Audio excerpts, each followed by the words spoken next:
Welcome, I'm Jim Setzer, and this is Images by Design Studio. Tonight is another on our Photographers Workshop series. Tonight's topic, and we picked these at random through a Facebook poll, is a beginner's guide to flash photography. So we've got some folks that are just brand new to flash photography or haven't even started yet. We've got people that have been shooting different kinds of lighting for probably decades, and we've got folks in the middle that have maybe experimented with it but maybe want to learn more. So I think we've got a great cross-section of folks. I'm looking forward to a very interactive workshop tonight.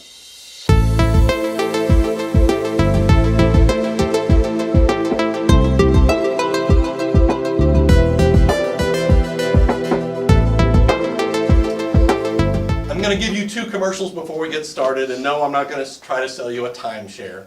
The first commercial is really an opportunity. When my son was 7 years old, he was diagnosed with type 1 diabetes. Since then, I've been very active with the American Diabetes Association. I've been riding in their Tour de Cure with my son whenever I can. I've been a photographer on the team, shooting the Tour de Cure event every year. This year, they've asked me to lead up the photographer group of volunteers to cover the event, and I'm looking for a core group of a good dozen, maybe more photographers to cover this event.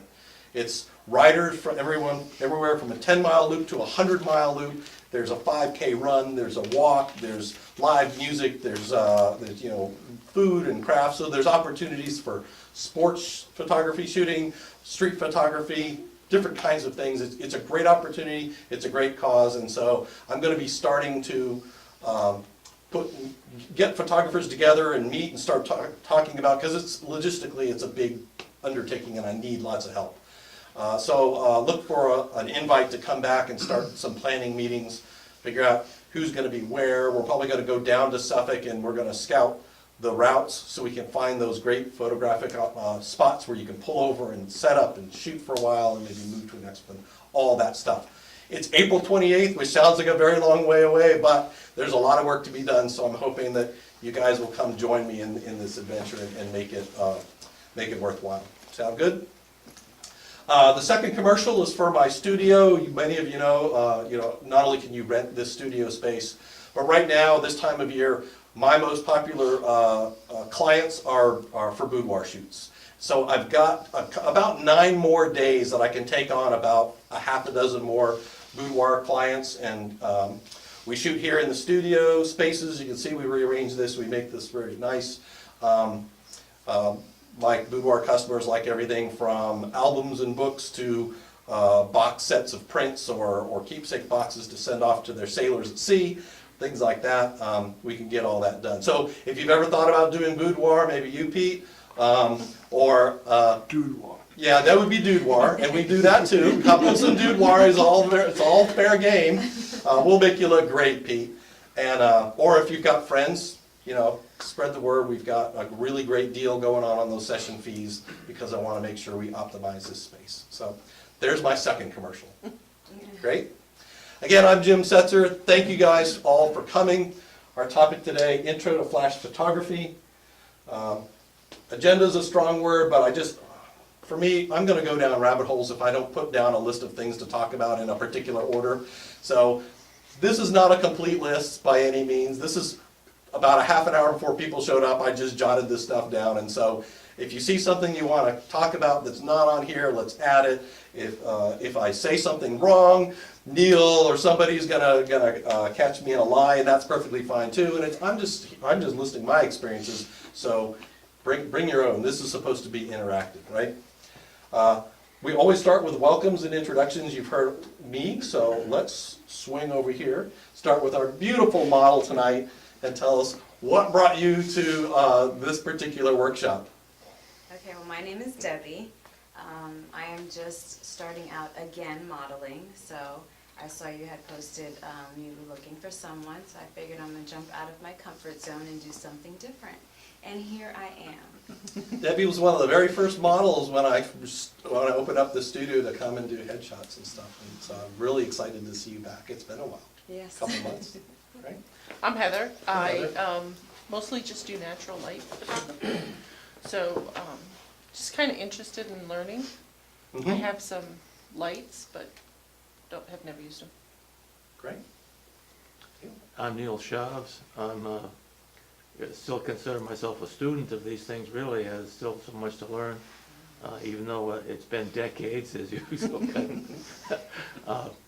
I'm now starting to experiment with some Fresnel lighting. Neat. Okay. I'm Michael, and Nikon shooter. I do mostly landscape and outdoor wildlife. I do play around with some flashes, not a lot. So I'm really at the basic stages there. Great, great, great.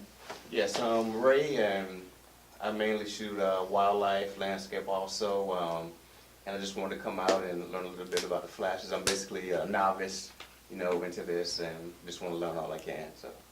Great, thanks, Ray. I'm Dan Franken, a friend of Neil's and one of his other studies. Unlike he, I'm favor available light, natural light, but I still am able to recognize the situations where I need some help in lighting. And in fact, I even brought a print along tonight that Neil helped me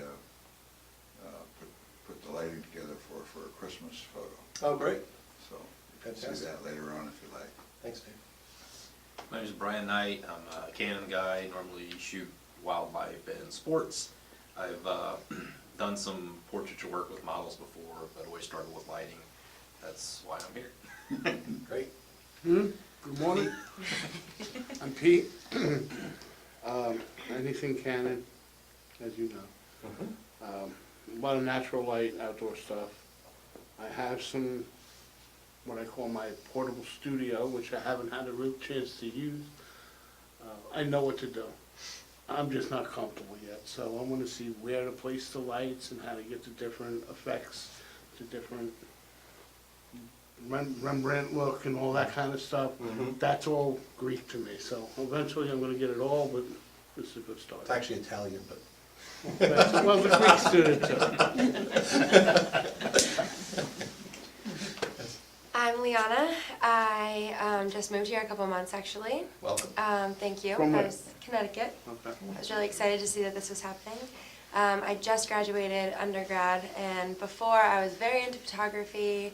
I love candid shots. I love events and runs and concerts and sports, things like that. Great. I haven't really had that much experience with posed shots, so this is really great for that. But I'm just looking to jump back in. I actually just bought a Mark III, put all my savings into it. It's coming in a week, so I figured now I'm really going to go for it and just study up, and I'm a Canon girl. Yeah, good, good on you. Yeah. Okay, my name is Rennie. I'm a Mark III. Oh, that's a Canon. I've been away from shooting for a while. That's good, huh? But years ago, I was a professional photographer. I did mainly food photography, products, worked with some models, did some travel photography for a while, went to Greece and California and Mexico. And so had a wide variety of events that I took care of, but I want to get back into it. So this is my first meeting. Great. Well, that's great. I love to see people come back. Some of you have been here for almost all of these, and then new people too. That's fantastic. I'll echo what Neil said. I don't believe there's such thing as a master photographer. The technology changes, the genre changes, the styles change, everything changes around you. So it's something you study. And so I'm right with you, man. We're all here to study. I really like these to be interactive conversations. So please, share your own experiences as we go through this. I don't want to just sit here and talk for 2 hours. The lighting that Neil said he's starting to use, Oh, the Fresnels? yeah, explain. Fresnel lens. It's basically just a lens where it's specially cut, so instead of the lens being this big dome thing, it's much thinner and lighter, Okay.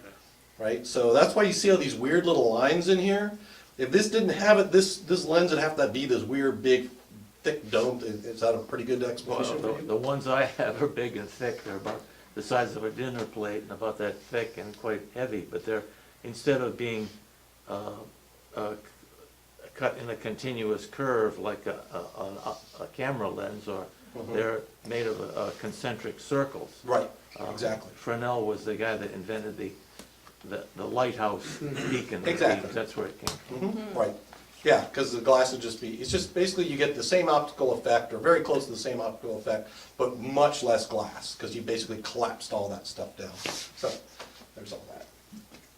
All right, let's get started. I thought we'd start with a quick conversation about pop-up flash, because everybody's got one. They're like opinions.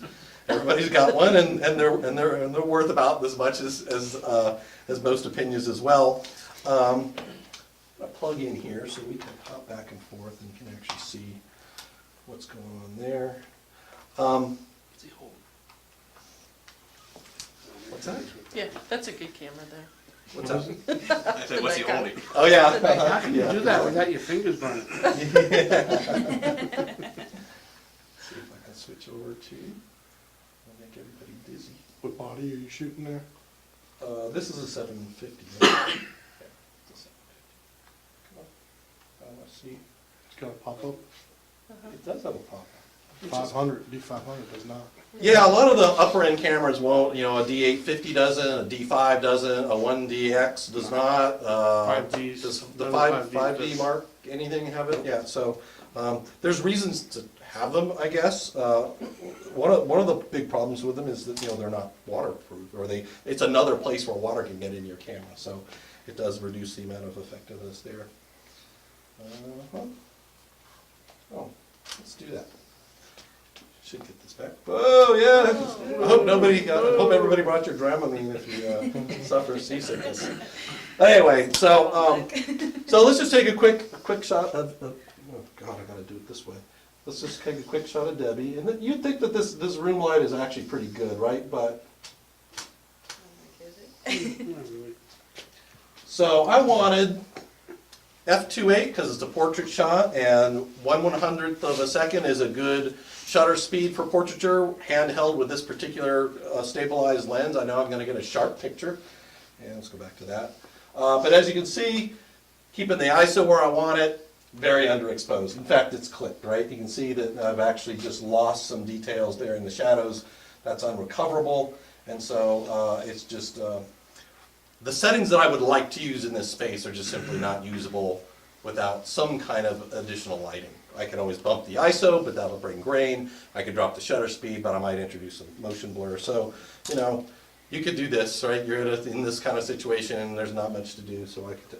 Can you change your white balance at all for this?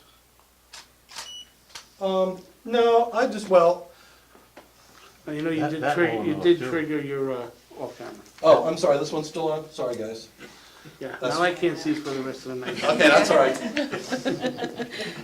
So as you can see now, she's properly exposed. Kinda. There you go. Yeah, well, yeah. Do you Oh want- yeah, because of that other flash. Yeah, there's where the other flash came in and created those ugly shadows. Let's do that one again. That's not gonna work.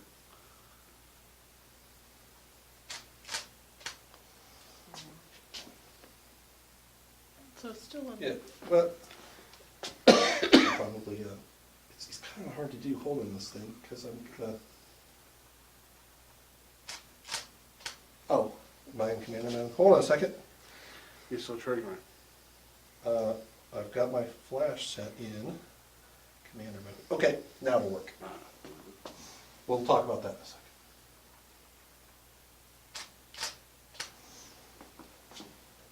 Okay, there. At least the histogram tells me it's a better shot, right? So, but what is the problem? If you take a look, one, it's very flat light because the light is on axis with the lens. So we've lost a lot of there's no brightness, there's no shadows or highlights in her face. That's not very pretty. And it's also very hard light. The shadows are very hard. You can see the shadows behind her. Come on, come on, come on. Shadows behind her are kind of hard and not very flattering, right? So pop-up flash, great in an emergency, but you know, and you. You're also picking up the shadow from the lens too. Oh yeah, because of this lens hood, right? So you can see the curve there. Yeah, so all kinds of problems with it, guy. So let's change the source back to our thing here. So yeah, they're convenient. They already work with your camera all right. Those are some advantages of pop-up flashes. And as we saw, the light is just way too direct to be creative. The light is hard. You get the dreaded red eye because the light's coming straight into, bouncing off the retina in the back of the eye. And they're also not very powerful. You see it raised at what, maybe 2 stops, but what if we needed more than that? That's all the power that thing really's got, and it can't get you much more. So on camera pop-up flashes, you know, they have an occasional use, but they're not really all that great. How about, maybe there's not enough light in here for that, but what about the option of lowering the shutter speed, it's already a wide open lens, and bumping up the ISO, and primarily photographing the subject with the ambient light, but using just a little bit of flash as fill, and thereby avoiding a lot of that harshness and everything you talked about? How do you do that? Well, that's exactly what you do. You would do, just like you said, you would sacrifice a little ISO, probably sacrifice a little shutter speed, either bring the power down in your camera, you know, set it into manual mode and bring the power down, or use TTL. Through the lens metering, that's basically tells your camera to take a pre-shot, measure that shot, adjust the power of your flash and do it again. If you want more information about things like high-speed sync and TTL, I did a whole workshop on just those 2 things, and you can go on YouTube and you can watch them the So whole that's hour. already in the cameras? What's that? What you just talked about is already in the cameras? Most modern cameras have TTL built in for, and can use it, yeah. I can't think of a modern mirrorless or SLR camera that doesn't do TTL metering Okay. in there. So it's just a technique you do right in the camera? It's just a setting in the camera. In fact, that shot I took was in TTL mode. Oh, okay. So, you know, she wasn't completely blown out, and I didn't have to go in Right. and fiddle with the power of the flash to get it to work. It literally sent 2 flashes. It sent, I mean, this all happens in milliseconds, you Yeah, can't yeah. see it, but it sends a burst, a measured amount of light out. It measures that, whatever the metering system says I should be metering for. Mm-hmm. It calculates the change in power, and then it takes the actual exposure. Okay. All right. Any other thoughts or comments on pop-up flashes? Do you use them at all? The ever? only thing you can use them for creatively is to trigger another flash. Yeah, we'll talk about that in a second, yeah. Okay, so the first thing most people do is go out and buy some kind of flash. And, you know, so to avoid a lot of the problems of the pop-up flash, right? One, a lot more powerful. It's directable, so you don't have to shine the light directly into your subject. And it's got a number of features. And the very first thing people do when they're just starting to shop for one of these things is they see all this, got that going on. But it's still kind of flat, right? You notice her features were not very many highlights and shadows on her face, right? So now we can take and we can maybe move that off to the side. Now I'm going to bounce the light off the wall. It's going to come in from the side. And now she's got a highlighted side, a shadowed side, a little bit more of that Rembrandt style lighting you were talking about, Pete. So yeah, I can see the triangle under The Greek guy. her eye, and so it's looking much better. Now, a couple of caveats, and you know, you can bring it back here and bounce it way off the back, and that'll be even softer light because the light's going to be bouncing all around the room. Now, how did it take care of the right exposure with that change in direction and distance that the flash had? Still TTL. So fired that Yeah. little quick burst. Yeah, the pre-flash actually takes a measurement, So right? it's auto flash. Yeah, basically, yeah, in that mode. A couple things to consider though when you start doing this and bouncing off the walls. The first one is the inverse square rule of light. Who wants to say what that is? Go ahead, Neil. It says that the light falls off with a square of the distance, which is another way of saying it drops away, you know, off very quickly as you move the source away from the subject. Right.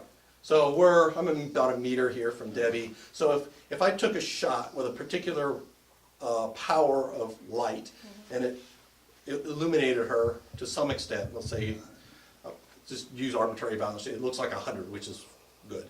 If I move 1 meter away, I get 1/4 as much light. If I move 2 meters away, I get 1/9 as much light. So light falls away very quickly from the source. Does that make sense?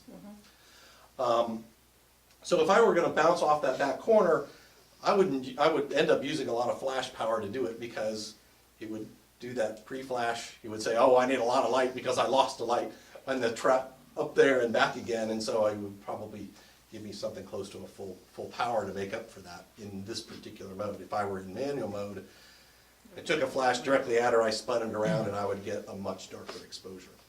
The other thing to consider is the room you're shooting in.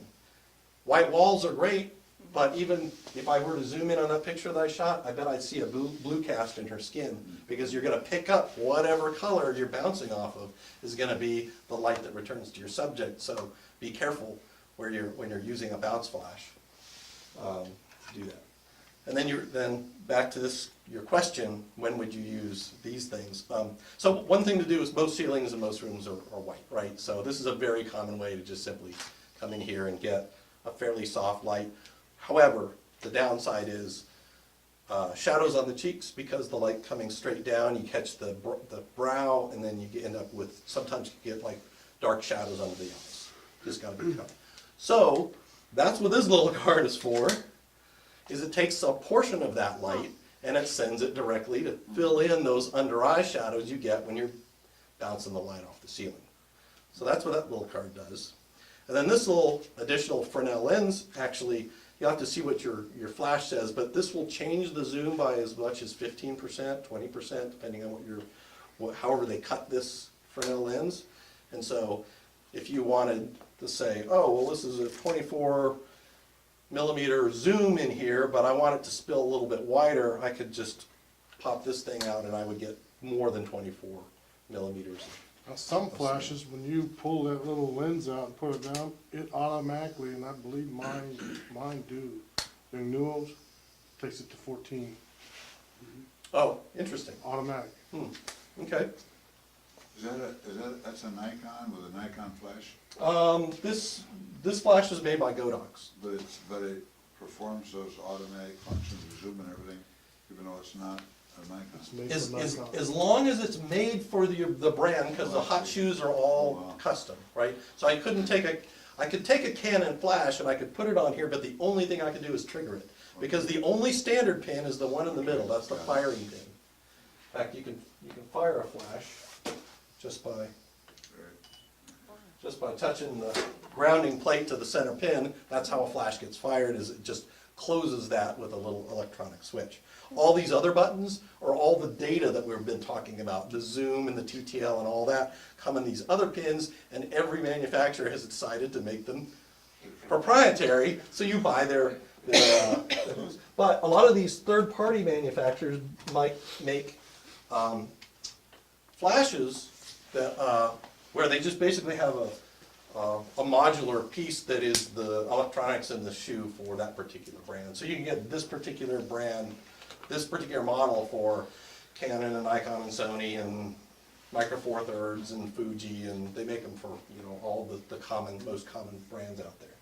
So, and I'll tell you, 10, 12 years ago, just like lenses, you had to really stick with the manufacturer's product to get a quality product. But man, these third parties have stepped up their game. You can see almost all the lighting in here is Godox, because it's an ecosystem that I've adopted, because I can talk to every device in here with a single trigger. We'll talk about that in a minute. Can I make a comment about the type of light that for portraits, and how you thought some of it was too flat, and as opposed to, and you bounced it off and they'd get more of a Rembrandt type effect. Mm-hmm.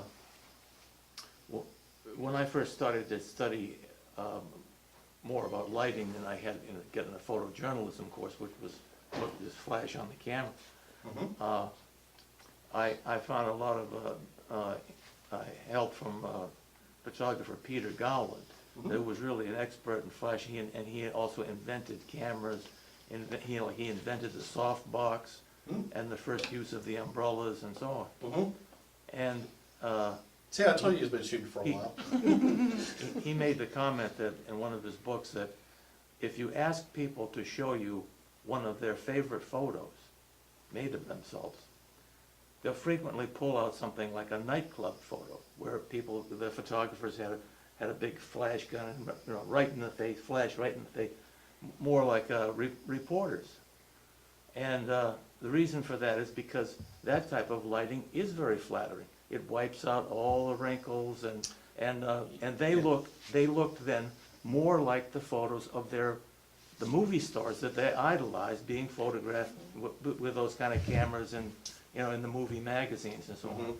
So, you know, what we may like as photographers, or because we're, you know, want to change things around and make it more artistic, maybe, you know, not what the client likes. Yeah. The client may like to have, you know, a light right from the camera, and that's the popularity of these ring lights. I personally don't care for them, for the catch lights that they leave in the eyes. Yeah, right. Or for, now we have this guy, Peter Hurley, with Oh, yeah. supposedly surrounding people with different, that makes it a pyramid-shaped catch light in the eyes. Yep. But the catch lights aside, that is the type of light that people like. It comes right from the camera. Yep, I agree. Yeah, so this isn't a creative lighting workshop, but I agree with everything you say. You know, the study of light is a lifelong pursuit, and styles change and everything. So, you know, we're just kind of talking today about what and why these components and these flashes are working, but, you know, you're absolutely right with all those points. Are we done on 12 minutes? Okay. So we probably make it to the next slide. Oh, anything else on the rest of these speedlight basics? Did I miss any features? When you have the flash straight up and the card straight up, could you actually tilt it and still use it? You can, but I personally don't like the look because too much of the lights, you're talking about like something like that? Yes. Yeah, you can. I just don't like the shadows that casts because you get too much of that direct light still coming in towards your subject. And you end up with really strange shadowing of the backdrop if that's an important element. Because you're gonna get like the top half is gonna be brightly lit, then you're gonna get to this edge here, the bottom half's gonna be an abrupt drop in light, and I don't care for it. But you know, you could. If it's just pointed straight up, if you just lift that straight up, would there any difference in it that way instead of leaving it up but turning it sideways? Would the light fall any differently? Well, if you did that, so you're talking about this? Yeah. So what you'd end up with is you'd end up with, of course, the light coming straight down and then some small amount of light that bounces off the wall coming out to the side. This doesn't really reflect all that much light, and I don't think you'd even be able to tell, even to that distance, whether any of the light that came off this bounce card that would actually... So even with that down, it wouldn't make that much of a difference in whether it's straight up or turned Up up? here? Yeah. Well, you know, it does create a shape, you know, and so we'll talk about modifiers in a little bit, and so you can change the shape of that and make that irrelevant or make it a shape that's pleasant for your situation. You talked about bouncing, and I mean, this ceiling is 16 feet, 12 feet.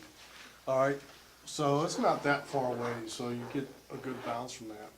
But what if you say like you're in convention center and you're looking at 50-foot ceilings?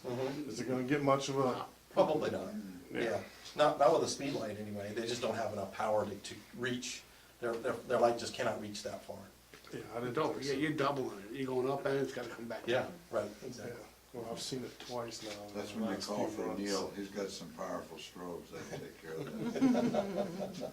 It's like in the,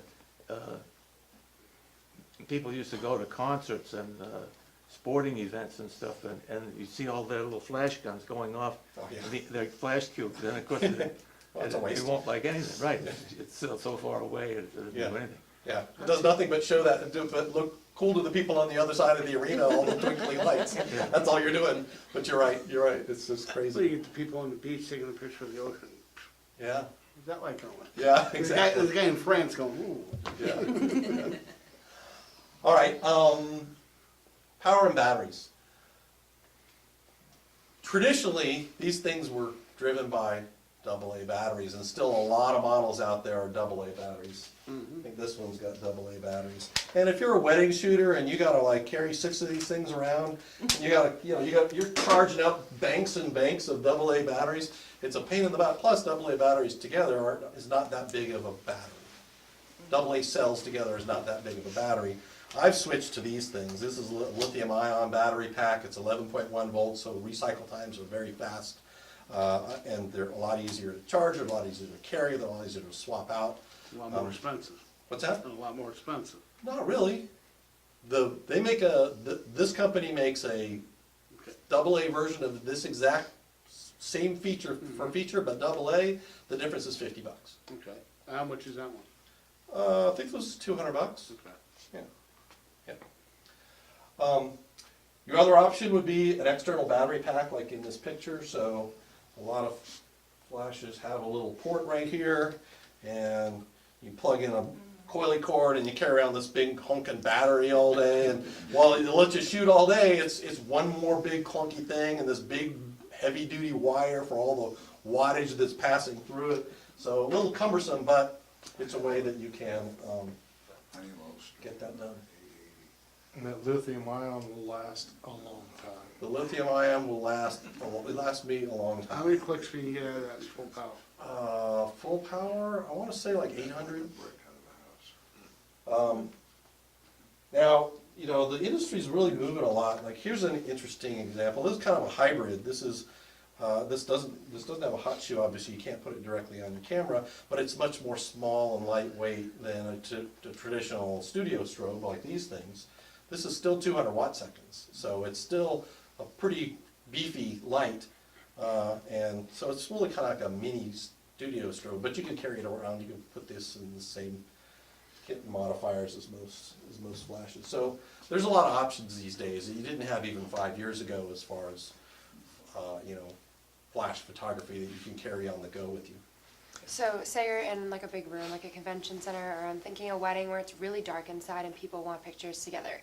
You obviously don't want to wash them out, but you want that centralized light. And you don't want to flood the whole room with the light by trying to bounce it off. So in terms of like angling, like what would you say to do with the flash? Yeah, that's tricky. You know what, I've seen a lot of photographers these days, they'll come in with 5 or 6 of these, they'll put them in strategic locations in the room, like the reception is a perfect example. They'll put them up, they'll strap them to columns, they'll move them in such a way so they can walk around and they can take a shot, and they know that one of their lights is gonna be sort of in the location, and they're just going off. You just have to deal with it. Yeah, it's part of it.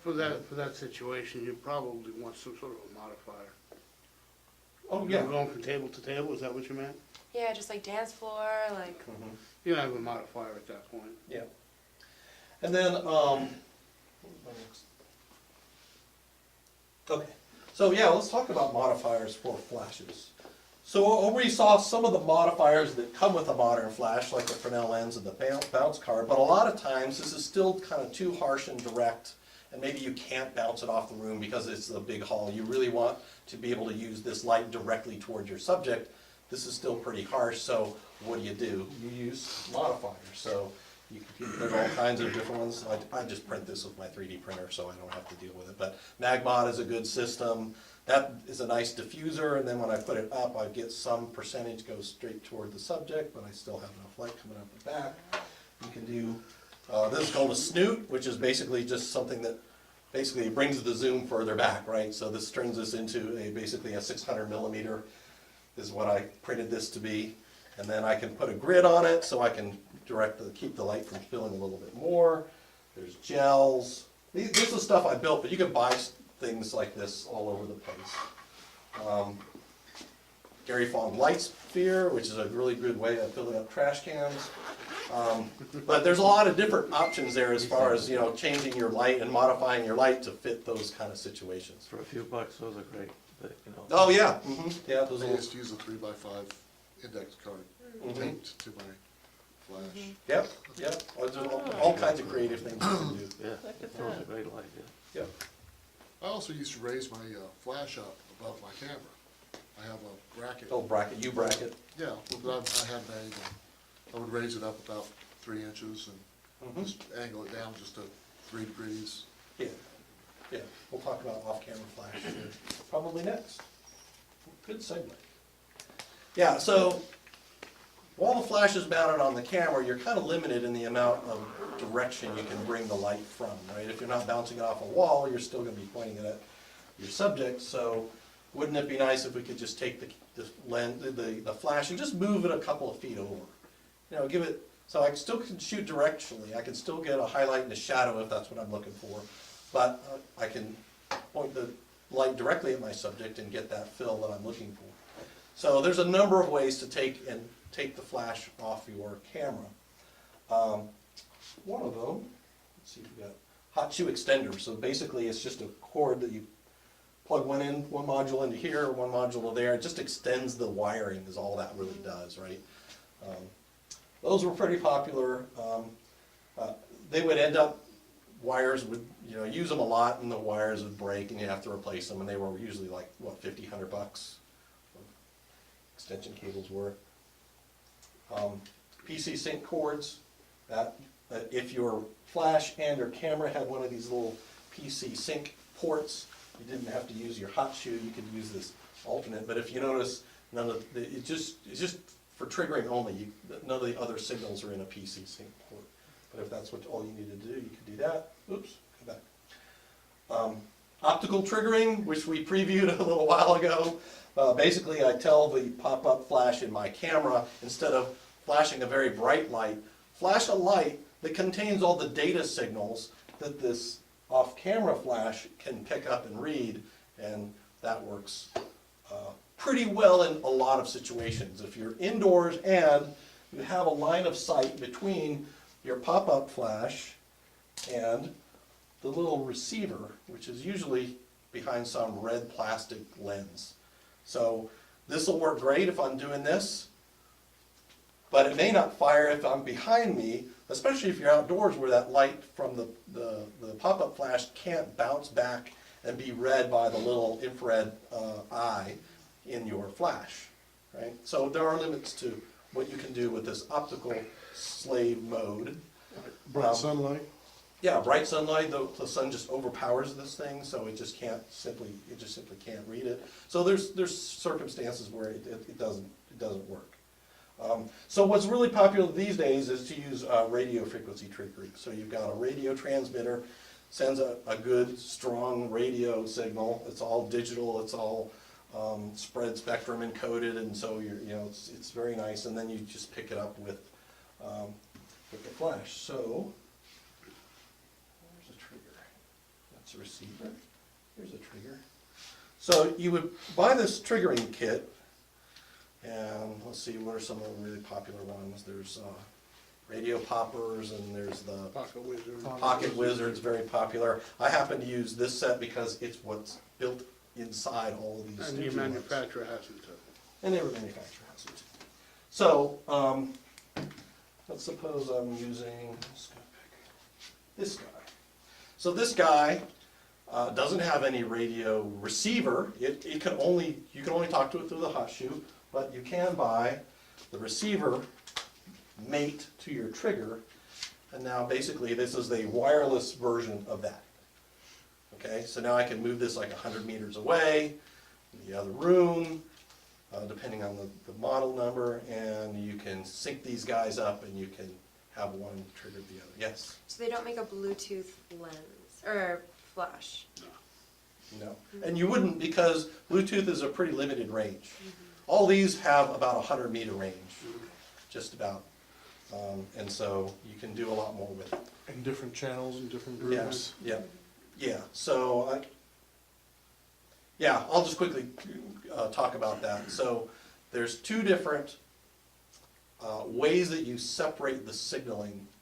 You have groups, which are usually A through E or A through C or some other thing like that. So if I say, okay, I want to send one set of power and one set of signals to my key light, I'm going to call that A, and maybe there's 2 or 3 of those.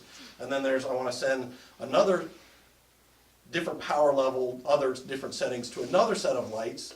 I'm going to call those B, and I'm going to set them up likewise in the C, and so on and so on. You can do some very creative lighting structures, and we'll see some examples later on, by being able to group lights together and control them separately. And then with this trigger, I can change things like the power level, the zoom level, all that kind of stuff, TTL on or off, power level up and down from here, and not have to walk around the studio and do it manually on each of those devices. There's a picture online of a fighter jet in a hangar with, I think it's either 45 or 65 speed lights strategically placed around it at varying powers. And the images they got out of that was spectacular. Yeah, you can do some great stuff with the creative lighting system. And then channels are a way to isolate your triggering from somebody else's triggers that happen to be in the same space. I've seen that happen. Yeah, so, yeah, they can step on each other, just radio frequency wise, it's noise, but sometimes it gets picked up even between manufacturers. So you wanna make sure that you're signaling, you're triggering at a separate channel than the other shooters that are in the space, so. Is this like frying anybody's heads yet? No? Okay. Okay, so have we talked about all that? So in external triggers, so this is, all the triggers are external. I don't know of a manufacturer that makes an internal radio trigger, and frankly, I wouldn't want it because that would mean you'd have to have all these extra controls on the body of your camera. If you, the one I use most of the time here, oops, sorry, this one, where I've got dedicated controls for every group, and it's set up just like a speed light, so I can very quickly change the lighting in all around the studio without, so imagine that many more buttons on your camera. Where would you put them? Surprised how many people are asking for that. Yeah, but And if enough people ask for it, they will make it. I know, but they'll stick it down in those antiquated menu systems, and it'll be a nightmare to use it. I don't think I'd ever, even if they said it's free with a firmware upgrade, I would never use it because the menus are terrible. They take too much time. I need buttons that I can adjust stuff now. Okay. Now, some lights have the radio built right into the light, which I love. It's less things to go wrong, it's less batteries to deal with, right? So having the all built in, and every function I can do on the control of the light, I can do for the trigger because it's all built in, it's all designed to work that way. So I've gone to all internal trigger lights here in the studio, save a couple of antiques that I use, just because I still have them. And those are the different kinds of triggers you can have. Now, you use rechargeable batteries in your flashes, the flash itself, right? Yeah, these lithium-ion packs. Now, in your triggers and the receivers you have, Mhm. those are regular AA Double batteries? A's. Regular AA's, right? I use rechargeables only because I recharge them every day. The rechargeables don't really last that long in this trigger. Right. I'll get maybe 3 or 4 days out of it. In the receivers, you get a lot more. So if you just have these external receivers, they're not transmitting any power, they're just listening, so their radio receivers don't require as much power. So you could probably go a couple of months on there. But, if I'm doing a paid gig on location, I'm gonna put fresh alkalines in them, because you just don't want batteries to fail. Right. Especially if you got lights strategically placed all over the place, you don't want to be running around making sure that your lights are done. So in that case, I would keep alkaline batteries. Yeah, it seems to be a pretty common thing that I've read about online, where people are, why is it failing, why is it failing? Well, what batteries? Rechargeable, like, go to your regular AA for your triggers and your receivers. Yep, yeah, it's good point. And something about the voltage in it and how it falls off or doesn't fall off. Yeah, rechargeables, people don't know that rechargeables don't go to 1.5 volts per cell, they only go to like 1.2 volts per cell. So a lot of equipment, like these body pack receiver, I can't put rechargeables in that, they won't even start up with those in there, because the voltage isn't high enough to even start it. All right, so we started talking a little bit about using multiple lights, and how you can use groups to be able to take and put multiple lights on your camera and be able to set them up in to do more creative things with lights. You could set up, a key light and a fill light, and there's rim lights, which you kind of outline your subject a little bit. Hair lights, especially if you've got the dark-haired model against a dark background, you want to be able to show a little separation there, so you may want to have a light shining down on the hair. Other kinds of special effects. So, once you get through the basics and start really getting creative with it, you can do some pretty powerful imagery by getting multiple lights, and that's why it's important to kind of adopt an ecosystem that's going to let you have the kind of lights that you want. So I used to have a bunch of different brands of studio strobes and brands of lights and stuff, and I moved to this one because, like I Nice said, together. one trigger can fire every light in this place. And it's all in one ecosystem and it all works really, really well. So you may not have those requirements, you know, and you may have an investment in some flashes already, so, you know, just depends on what works for you. We mentioned a couple of brands of external trigger receiver combos that work really well. So what can you do if you've got multiple lights in your setup? This simple film noir shoot, this is Cassie. It seems like a simple shot until you start looking at it. And this was shot with 3 bare speed lights. So you've got a hair light, which is back behind her on this side. You've got a rim light, which is another speed light back behind her on the other side. And then I've got the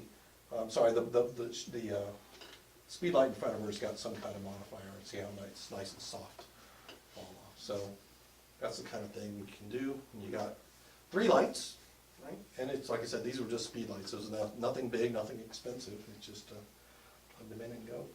What's the SFX? What's that?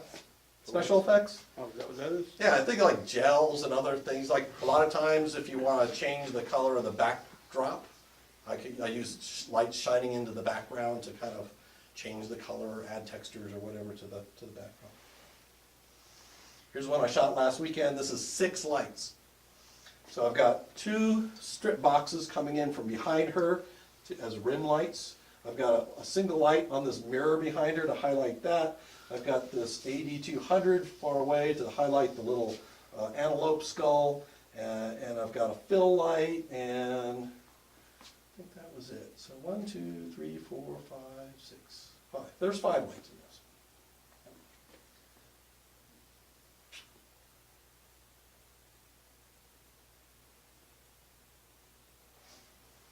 Okay, anything else on speed lights before we move on? What did I miss, guys? I know I kind of missed something. It'll come. Huh? It'll come to me. Okay. So studio strobes, they're basically just a bigger version of a speed light. Now, most basic studio strobes are truly that. They're basic. They're like a Alien Bees, a great light, very good, decent quality, color consistency, but they're going to have manual controls on the back of the light and a PC sync port that you're going to have to figure out a way to trigger them either through some kind of transmitter receiver, or they can be optically triggered like we saw the speed lights could. I use these because they work in exactly like the speed lights. They have TTL, they have high-speed sync, they have all the other features that I need. They literally work like a giant speed light. Much more powerful than speed lights. Now, we mentioned that the speed lights power is typically listed in the spec sheet in guide numbers, and we talked about that a little bit.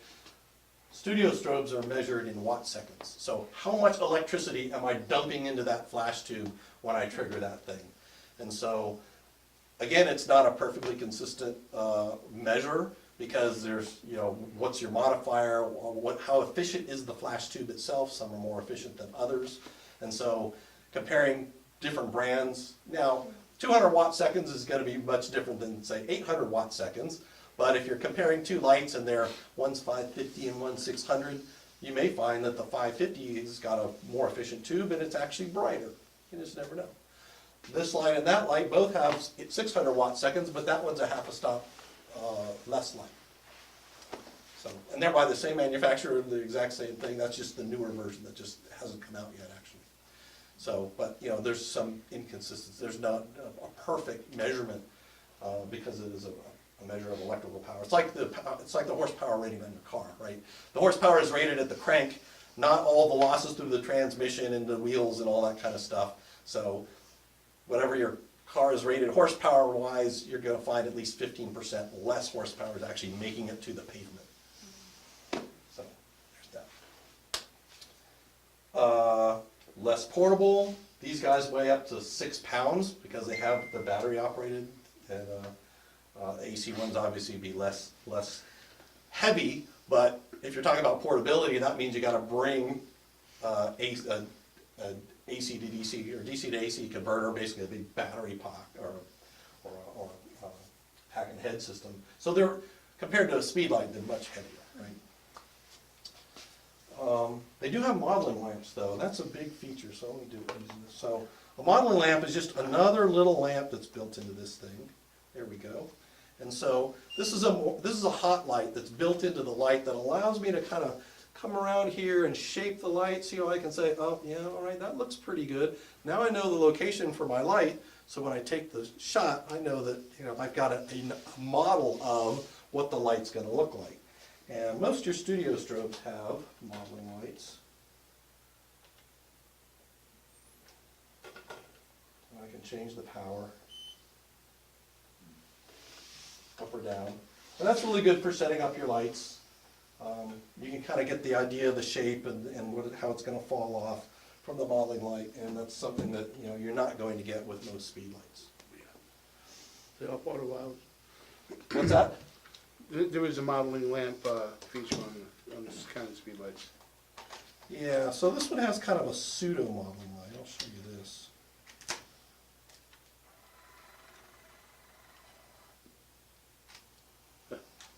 Yeah, so when I press my preview button, It's something, yeah, it gives me something. especially if you're working in a very dark room. Yep, good.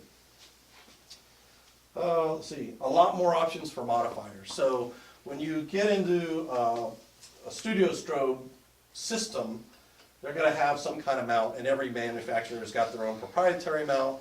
There's also a couple of de facto industry standards. This one happens to be from a lighting company called Bowens, the S-mount, and it's ubiquitous. You can buy S-mount modifiers with the S-mount for everything. Yeah. I've been looking at modifiers. What is the Bowens S-mount? I mean, what does it look like? What am I? It's this shape right here. Okay. It's this ring with these 3 tabs. Okay. So that's the Bowens S-mount, and like I said, And different some of these things you can buy conversion kits to use that, and I forget what the other one is. Yeah, let me caution you about conversion kits though, because every conversion kit has a width. And that brings the flash tube back inside and away from the sweet spot of any modifier. So you're gonna lose a lot of light for any adapter ring that you put on there, so I try to avoid those. No, Don't look for the Bowens speed light mount themselves, that you they're have gone. on that. What's that? I said, don't look for Bowens, they're gone. Oh yeah, yeah. The only thing that survived is this, it's not a great design, but it was ubiquitous because it was simple to replicate. I mean, I've even, see that little, I call it the popcorn bowl. You know, so I 3D printed that Bowens mount, and that's literally a popcorn bowl, and I cut the bottom out and I 3D printed a Bowens mount and stuck it on the bottom and made a dish, and so it works. The mount that you have for the speed light, that's not a Bowens mount? Yep. Bowens That is. S-mount. Okay. It's the style, it's not a brand, where it used to It's be a a brand. style, it's not a brand, right? So, Now somebody will buy the name again, bring it back. maybe. So I come out, a light in there, and now I'm not limited to just modifiers that were built for a speed light. I can put any Bowens S-mount modifier on there, including, here's a snoot. So that focuses the light down into a nice little narrow thing. You've got beauty dishes, you've got rice bowls, you've got soft boxes, that's an octabox, you've got strip lights. Now this is not a creative lighting workshop, but every one of those modifiers creates a different shape and look and feel to the light. And you've got grids, and you've got diffusion panels. You can take these in and out to get different shapes. You know, I can spend all day just going through the different configurations of all these different modifiers, but they all have a very different look. So when we go back to that picture, this picture here, I was using just about all those. I was using the snoot to get dialed down right onto that antelope and not spill out and make her hands too hot. I was using the popcorn dish to get just the highlights in the thing. So different modifiers to get different looks in the light. So as I kind of put that puzzle together, grab the right modifier. It's nice to have all those things. Not everybody's going to have this stuff in their garage, but it's nice to have a handful of modifiers that you know what they're going to do to the light. Just like Neil's got his old, carry around kit with his. He knows what that does to the light. He knows what he can use that for, and it's great. Do you know of a resource that can kind of show you, hey, this does this does that, and this one does the other thing? There's a lot of comparative pictures on Pinterest and YouTube and stuff that'll show you, you know, as you change the angle with this kind of grid on there, here's what you're gonna get.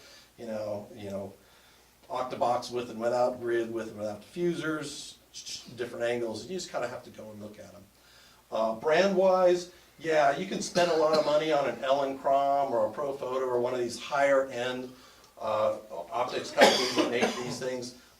For me, I'm kind of clumsy. These things fall down all the time. So, you know, I'd be really upset if this is a $400 Elinchrom beauty dish, but it was like a $49 thing. So that's my take on it. Yeah, is the Elinchrom gonna have a little bit nicer light because they spent a lot of money getting just the right parabolic shape to the back of it and all that stuff? Yeah, but you know, I just work with the shapes that I can afford. And I find, at least for everything I do, that, you know, I can get the shapes that I'm looking, I can get the look that I'm looking for with the boxes I have, so. Yeah. Studio strobe demo. Okay, well, now normally I wouldn't put a studio strobe on a light stand like this, because remember I said they're heavy. I'd put it on a big C stand, but I stuck it here just so I can move it around in a tight space. And usually I've got sandbags and all this other stuff, and if it's on a boom like that one, then of course it gets really, really heavy. But so, you know, I'm gonna use this beauty dish. Once I got my modeling line, I can already see how that light's gonna fall on her. Now, you got that middle point kind of wonky there, is that on purpose? I guess not. Creative lighting, Yeah. You never know. special effects. Yeah, so it's this particular one just got a couple different notches, so you can move this reflector closer or further from the tube, and it gives you a little bit different effect. Beauty dishes come in either white or silver. It's kind of like steel aged Chardonnay versus oak aged Chardonnay. It's got a little bit different flavor to it. If that's a word. And some people like one or the other. That looks good. That looks good. All right, I'm just going to do another TTL shot. But let's move this thing over so you guys can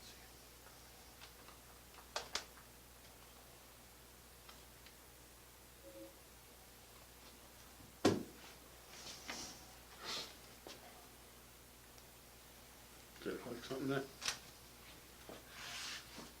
Okay, there we go. And let's come here.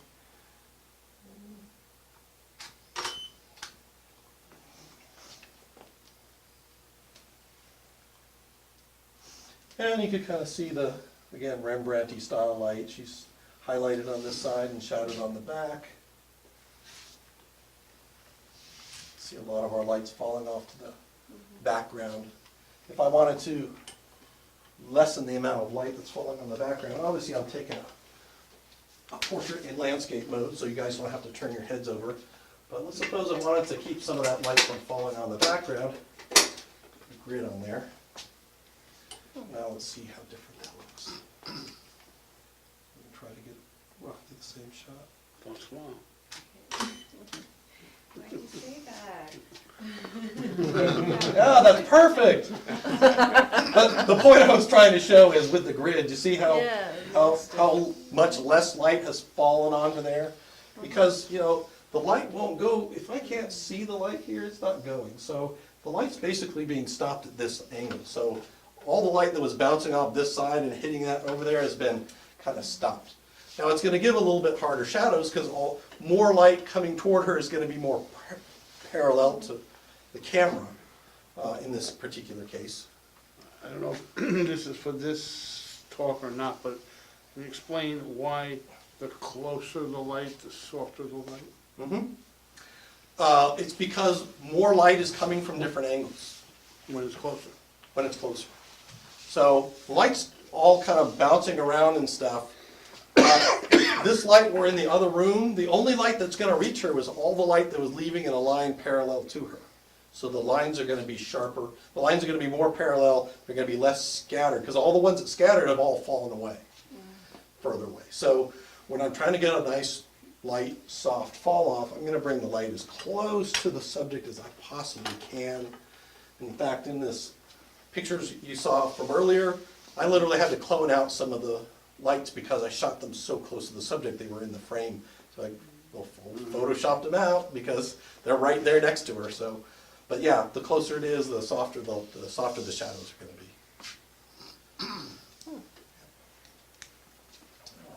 And the same goes for on-camera speed light.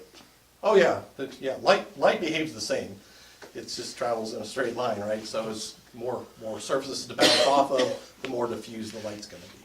Also, by moving it closer, it's gonna fall off quicker too, and not as much gonna hit your background. Well, that depends on the ratio of the Distance light to the between subject and the subject to the background. Right. So, like right here, I start Really moving this close. closer, I'm close enough to this background where I am gonna get a reflection back. But if it's this to her and the backdrop were 20 feet away, we'd get no light coming back because it's further back. Could you take a shot at that distance and so we can see? Oh, closer in? Mm-hmm. Didn't want to turn this into a creative lighting course. Look closer, eyes. No, I was focused not to. All right, so let's see if we can tell the difference in the shadows. A little bit, look on her cheek. So see how hard the shadow falls off her cheek? And now you can see it kind of falls off a little softer there. Again, I wouldn't have the grid on her for taking that sort of shot with a beauty dish. I just wanted to put that on there to show how it affects the background and things around.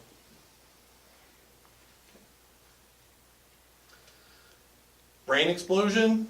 Too much information for one night? What do you think? I'm gonna go try this. Yeah. Maybe. It really is fun, just set it up on your table. You just find something in your house to just take pictures of and, set the lights up, kind of learn them. Obviously, you don't want to learn, while you've got a subject waiting around. Right. Just set something up on a table, set them up and Right. start shooting them. And that's how I started out, went out and got a little Cowboy Studios, cheap backdrop set up and and then, before I know it, I'm here. So how would you recommend, trying to figure out how it all syncs together with the light? Like all the buttons on the back of the... Oh, so like all this stuff? Yeah, but on the back of the light. Oh, well, It's the same Same button. kind of, It's it's the same thing. it's yeah, same. exactly the same configuration. Yeah. If you stick with the same brand, you're gonna get controls that are, so, Canon came up with this design right here, with the jog dial in the middle. If you look at a Canon speed light, the what is it, 600 Mm-hmm.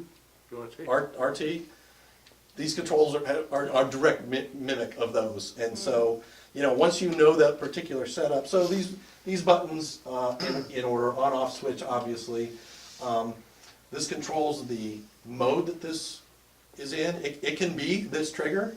So I can say, if I'm a wedding shooter and I need on camera because I'm walking around and I need lights, this can be a trigger as well.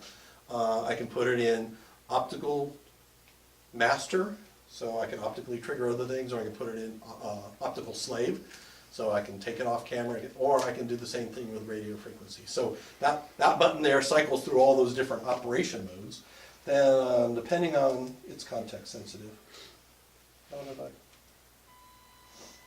if depending on what I'm doing, then these buttons become context sensitive based on what mode I'm in the thing.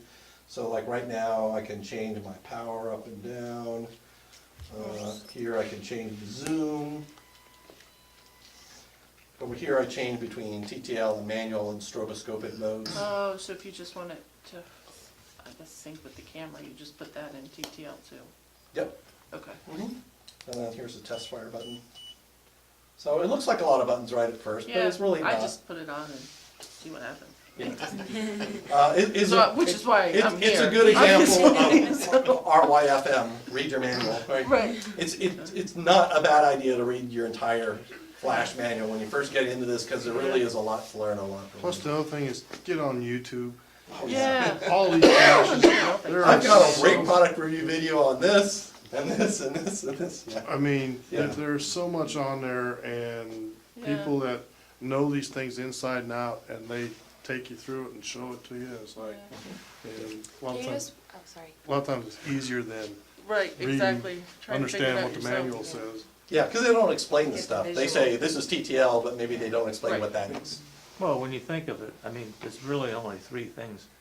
Once the composing the photo, and you know, no program can do that for you. Right. And focusing, and I think the new autofocuses are great, I use them a lot, especially the face detection. But then, you only have to decide what the shutter speed is gonna be and what the aperture is gonna be. I mean, have you ever used a flash meter at all? Do you find that useful? No? It's, for me, because of the way the metering systems and the cameras are and the way these things, I haven't used a meter in 10 years.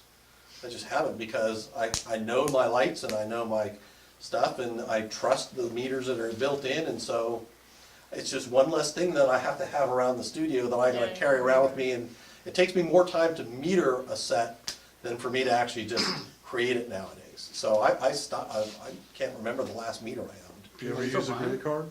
Oh, yeah, all the time. Yeah, so I got a little gray card down there. I used flash meters back when I had film. Yeah. Because You now had with to. digital, you can go back and you can reshoot it. Yeah. With film, you didn't see your picture until it came back from the lab. So- Yeah, and it wasn't until the 80s where you had light meters, you had metering systems built into even film cameras that would allow you to, you know, like auto set the shutter based on the film speed and the light coming in, and so before that, you had to have a meter. Oh, I take that back. I've got a meter on my smartphone. The other thing with light meters, I mean, I don't own one, they're not cheap, No. okay? And unless you really put out a lot of money to get a light meter that will meter high-speed sync, most of your light meters won't do it because of the pulse that it sends out on your high-speed sync. But what I do, when I do anything like that, is I use a gray card, and you can get a gray card for dirt cheap. Here's my light I mean, meter. less than 20 Oh, bucks. that's pretty slick. I remember those. Now, you could click here, you can actually see the metering. Remember, you used to look through the little lens and you'd see the scene, and I think maybe I didn't tell it I could use the camera, but you could set it up so you could see the thing. So yeah, you can set your ISO here. It should say ASA, right? But it says ISO.